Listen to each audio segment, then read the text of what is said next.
And the one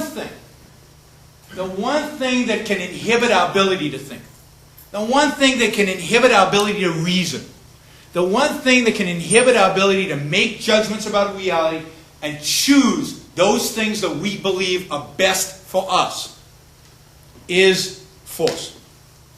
Is a fist, is a gun, is an axe. It's physical force. Because in the face of a gun, you don't really have choices. You can't think. You can't consider options. You have to do what the guy with the gun tells you to do. In the face of regulation, you can't innovate. You have to do what the regulator tells you to do. Otherwise, what happens? You go to jail, which is basically what a gun means. In the face of force, reason doesn't function. So, a moral society is a society that takes away the gun, that eliminates force, that leaves people free to reason, to think, to rationally evaluate their options, to make choices about what's good for them.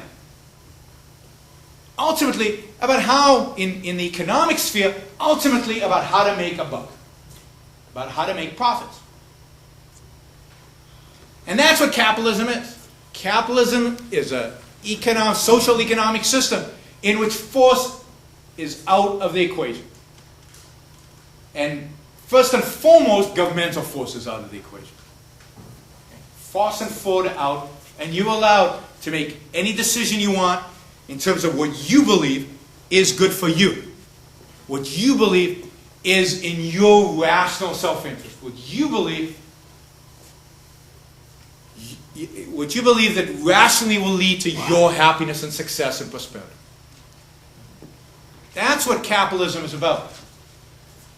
The economics just fall into place, right? Once we're all free to do whatever we want, we start, what's good for us? Well, trading is good for us. Me buying the products that you make, me buying an iPhone is good for me. Me buying a mortgage, getting a mortgage or not getting a mortgage, or renting, or all those choices are open to me. Nobody's telling me what to do, what I should and shouldn't do.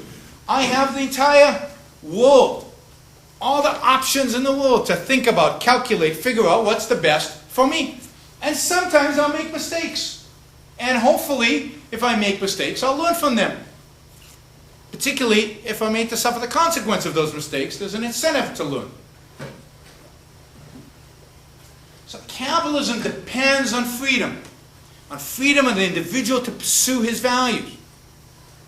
And that freedom assumes that we all as thinking human beings can take care of ourselves, can function in the world, can be successful, can find our path to human happiness. Note that regulation, any control in the economy assumes about you the exact opposite.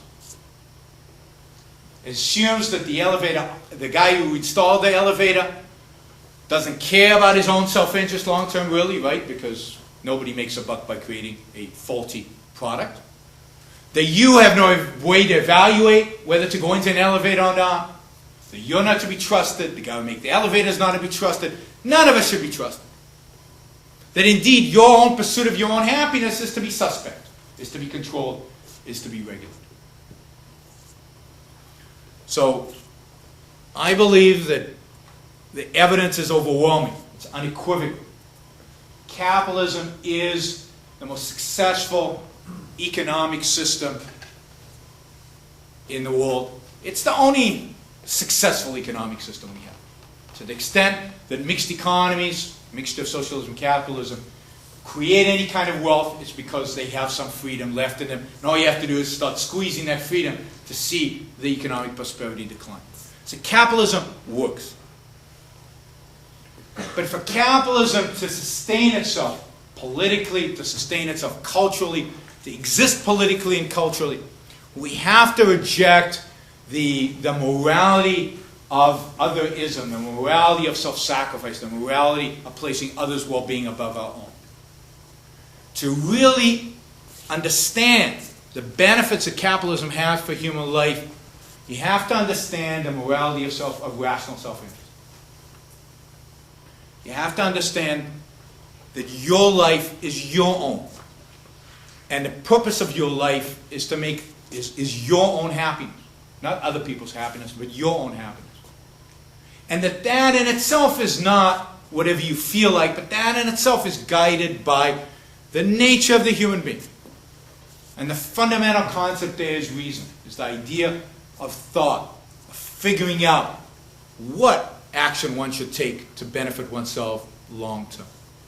And it's only when our culture embraces really, I think, what the Founding Fathers envisioned we would embrace. Because the Founding Fathers, in the greatest political document ever written, but in probably the greatest line ever written in any political document ever, stated that each one of us has an inalienable right to each one of us, our life, each one of our liberty. And in the most selfish and revolutionary statement in the history of political science, each one of us has an inalienable right to pursue our own happiness. When we fully understand what that means, only then can we truly defend and have all the benefits that capitalism makes available to us. Thank you.